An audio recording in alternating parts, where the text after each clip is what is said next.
developing story. Hurricane Ian now barreling towards Florida's Gulf Coast after the storm slammed into Cuba with winds of 125 miles per hour, knocking out power for 1 million people. Now, the hurricane is quickly gaining strength as it heads towards Tampa Bay and southwest Florida. CBS News reporter Jason Allen is live in Tampa.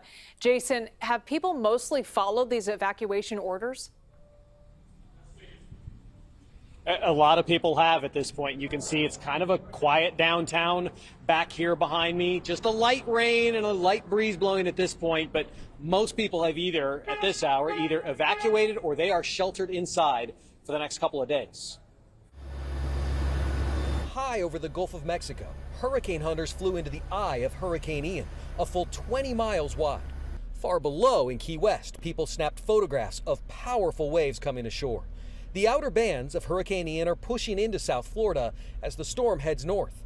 It's currently on track to reach the Sarasota area as a major hurricane before slicing up and over the state. Unfortunately, conditions over the southeastern Gulf of Mexico are going to be favorable for Ian to go ahead and strengthen additionally. Could see it get up to Category 4 intensity. At least 2.5 million people are under orders to evacuate. I think I was pretty ready when they said hurricane.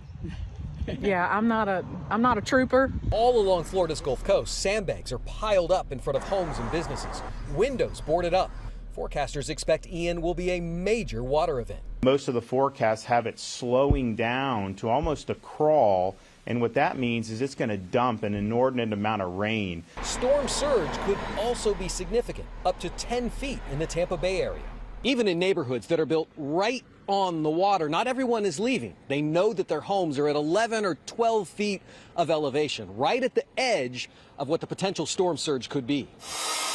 We caught up with the Musler family boarding up their Tampa home.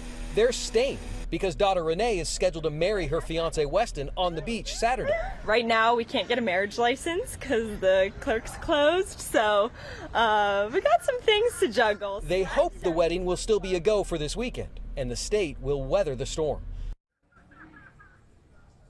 There was some encouraging news tonight with the projections that the storm surge here may not be quite as high as first thought. But Ryan and Liz, that didn't keep people from leaving. In fact, one of the toll roads today recorded a record number of vehicles heading out of the city in the late afternoon hours. Yeah, the backup has just been enormous of folks just trying to get out of there. Hope those residents will be okay. Well, thank you very much, Jason Allen, in the calm before the storm. Yeah, well, let's head over to First Alert meteorologist Darren Peck, who's tracking this storm for us as it barrels towards Florida. And these folks are the people who are getting out. They're probably doing the right thing. Yes, they are. You know, the only reason the projections for storm surge have gone down a little is not because the storm has weakened, but because the pathway of it shifted just a little.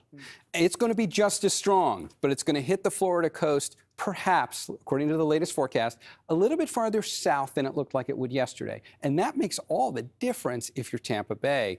The storm, though, is just as ominous as ever. We're going to see this strengthen into a Category 4, and by the time it's sitting right off the coast of Florida tomorrow afternoon, it's still a Category 4. But that's where Tampa Bay is.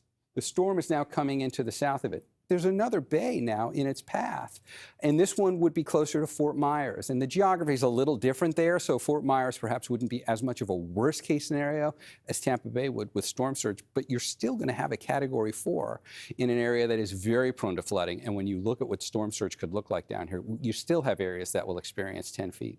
The storm's close enough now, we can see it on radar. And this is when these storms really start to take on an ominous appearance. That's live updating, and you're actually seeing the structure of the storm in the radar.